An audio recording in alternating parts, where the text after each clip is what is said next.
Last week I had absolutely brutal allergies, and over the course of the years I've been able to gain some understanding of exactly what I think my allergies actually are and what they're doing to me. And I'm not an allergist.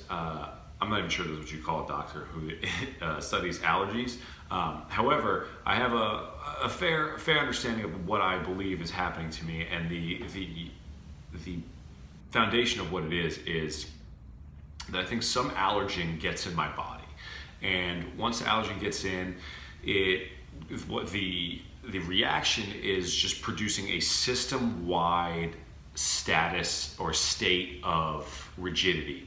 My body gets really stiff, it's achy, it's hard to move, my back's stiff, really extended, and it's just not a lot of movement in my system. So I spent last week, and also another side note to that is that I always feel that when I get allergies, they last for so much longer than a cold. If I get like a little cold, I usually get rid of it in like 2 or 3 days really.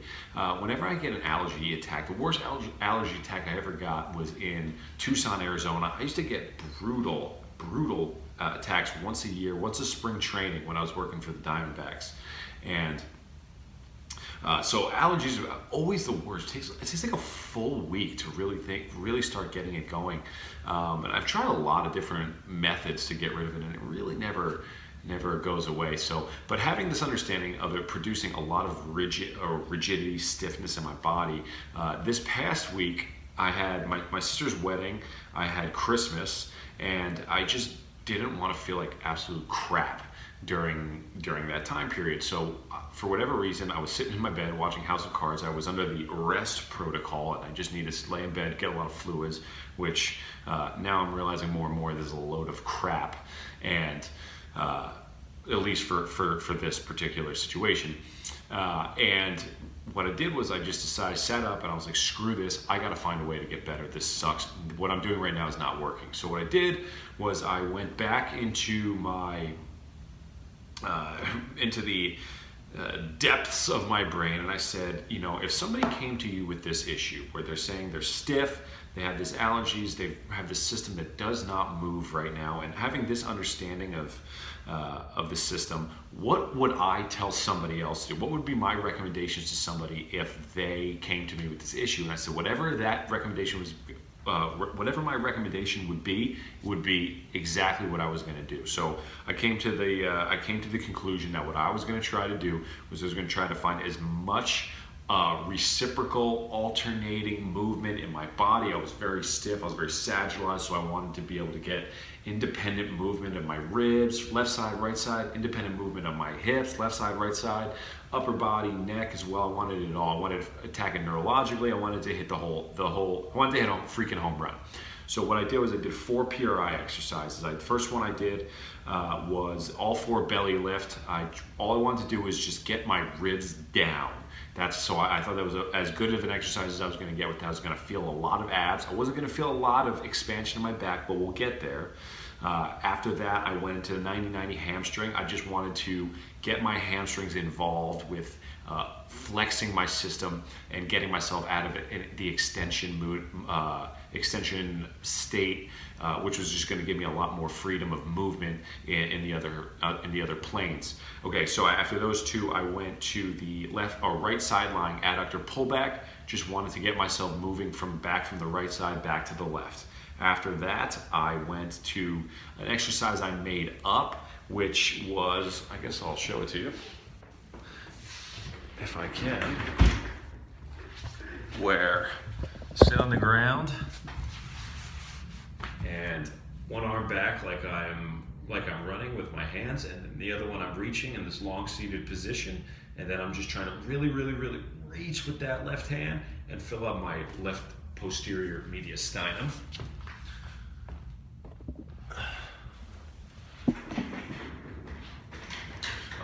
And I did that. Well, I did that one on both sides. So I just wanted to get a little flow, prime the system for movement that I'm going to move. And then I did a 35-minute workout consisting of 30-second Palloff press hold, anti-resistant whatever, anti-resistant press, hold, whatever you want to call it, or anti-rotation, not anti-resistant, a lot of resistance.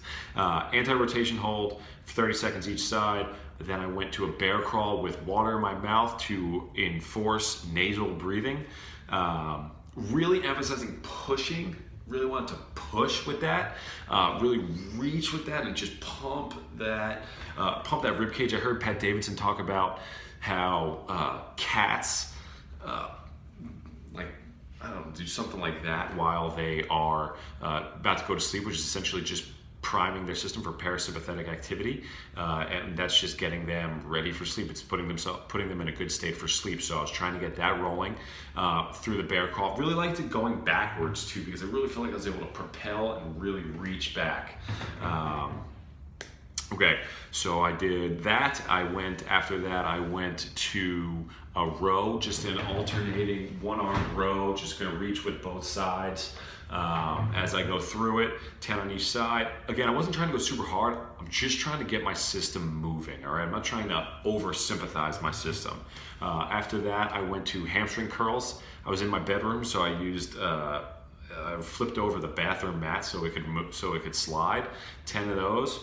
And then I did adductor planks on my couch. I did that for 35 minutes. The first 5 minutes were designed to get my heart rate to where I wanted it to be. And then 30 minutes of just moving and sweating and just getting my system going. Followed that with a 10-minute meditation while listening to ocean sounds, courtesy of Amazon Alexa Voice. And also I was listening to sounds of nature while I was working out, which not really sure neurologically how much of an effect that was, but I was just trying to get as much influence into my system that was going to push me in the direction of moving the system, alternating reciprocal, get out of that extension, get into a state where I can move in all three planes. So I did those 5 exercises, 10-minute meditation afterwards, which I swear I could feel my sphenobasilar occipital joint moving. Call me crazy, but I swear I felt it. And then I did a cold immersion / the last 45 seconds to a minute of my shower. I did ice cold stuff. Came out, no joke, feeling about 90% better after having gotten my system moving. I did it the next day again, which was Christmas Eve, and I felt great all Christmas until I started guzzling M&Ms and chocolate chip cookies. But that's a whole nother concept.